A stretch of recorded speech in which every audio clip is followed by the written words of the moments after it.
Yo, mambo vipi? Hii ni boy vibe yake Cloud Mashaka. Niite Shaka boy Gaddafi wa mitaani baby. Bwana, leo nipo na wanazuoni wa chuo cha habari DSJ, Dar es Salaam School of Journalism.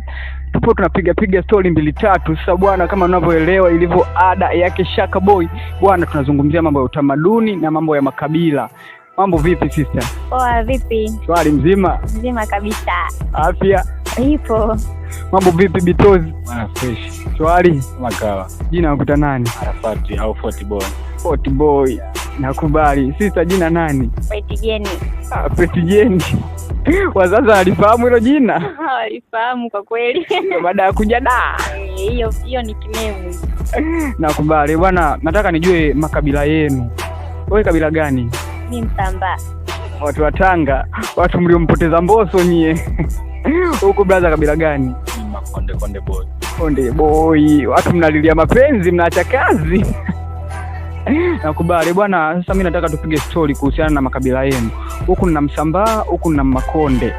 Au sio bwana? Sasa nataka nijue hivi nyie Wasambaa ni kitu gani ambacho mnacho nyie Wasambaa ambacho huwezi kukuta maybe kwa hawa Makonde, kwa Wanyakyusa, yaani huwezi kukuta ni kwenu tu Wasambaa? Kwanza sisi Wasambaa bwana tumejaliwa uzuri, si ni wazuri, yaani kwa dada wengi wa Kisambaa ni warembo, alafu pia tuna upendo, heshima, uvumilivu, yaani kikubwa sana tunajali. Wasambaa wengi tunajali sana. Hivyo tu huwezi kukuta kwa Wanyakyusa. Mnaona? Brother, hivi nyie kwenu sasa kwa Makonde ni kitu gani wewe unabia, yani unafurahia sana? Mimi kwa Makonde ni naona hata watu wakiwa wanaongea wao kichika mimi Makonde. Katika kitu ambacho nakifurahia sasa katika Makonde, lafudhi yangu mwanangu. Makonde. Lafudhi ya Kimakonde naipenda sana. Yaani toka nitoke Mtwara na miaka kama 5 hivi Dar es Salaam, lakini ukinikumbushia lafudhi ya Kimakonde huaga nafurahi sana. Yaani nacheka sana hata peke yangu. Makonde kwa kujimwagia masifa.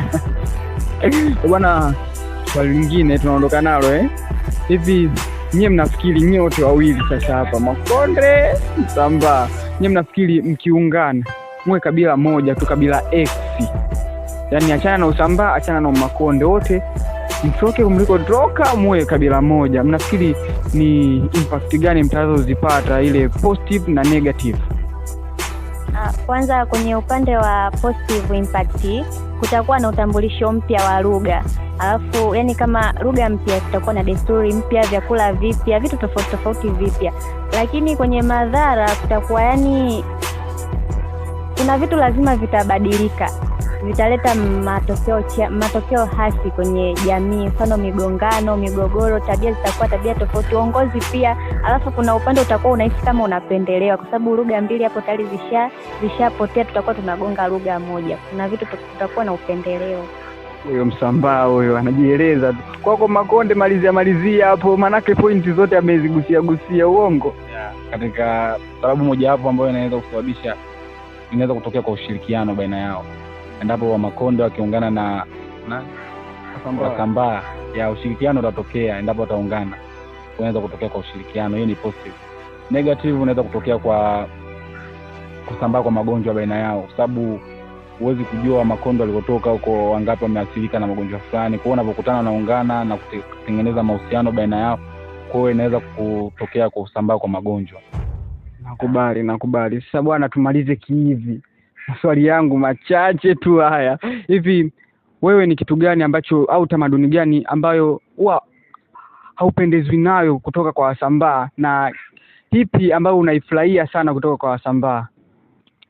Tamaduni ambayo naichukia, Wasambaa wanaamini ushirikina sana. Ni wachawi kiboko. Kwa hiyo ukifika kule unakaa una wasiwasi. Mfano mgeni akienda wanaweza kumfanyia kitu kibaya, wanaitaga mazongo hayo, wanapiga hatari. Tumbo linajaa, unakuta umekula anakupiga zongo hilo, tumbo linajaa, mtu unakuwa hivyo. Sipendi, yani wanaamini sana uchawi na ushirikina hivyo. Lakini kingine napenda tamaduni zetu, kuna ngoma zinaitwa mdumange, vyakula vya kitamaduni napenda hivyo. Huko babu mkubwa wewe kitu gani wewe? Mimi nataka niache ujumbe kwa Tanzania kwa sasa hivi. Kwa Makonde wanajua sana kuvaa. Yaani Makonde wanajua sana kuvaa tofauti na zamani, maana zamani utakuta Makonde anavaa nguo hapangilii, lakini anavaa nguo ni zenye mapicha picha ya watu. Kwa mfano utakuta Makonde anavaa nguo yenye picha labda Diamond au Harmonize. Huyu unajua kabisa huyu mtu akuja na Makonde. Lakini kwa sasa hivi Makonde wanajua kuvaa na wanajua kupangilia kodi. Kwa unaacha ujumbe kwa Tanzania kwamba wajua kwamba sasa hivi kwa Makonde wameendelea kwenye kuvaa. Hakuna kama Makonde, inabidi waige kudrip kutoka kwenu. Watakusikia Wanyamwezi huku wakutafutie kesi. Watakusikia wazee kudrip huku. Watakusikia kina Mwaisa wana drip baba. Bwana, hii ilikuwa ni Boy Vibe yake Cloud Mashaka, nite Shaka Boy Gadafa Mitan baby. Tukutane wakati mwingine panapo majaliwa. Shao shao.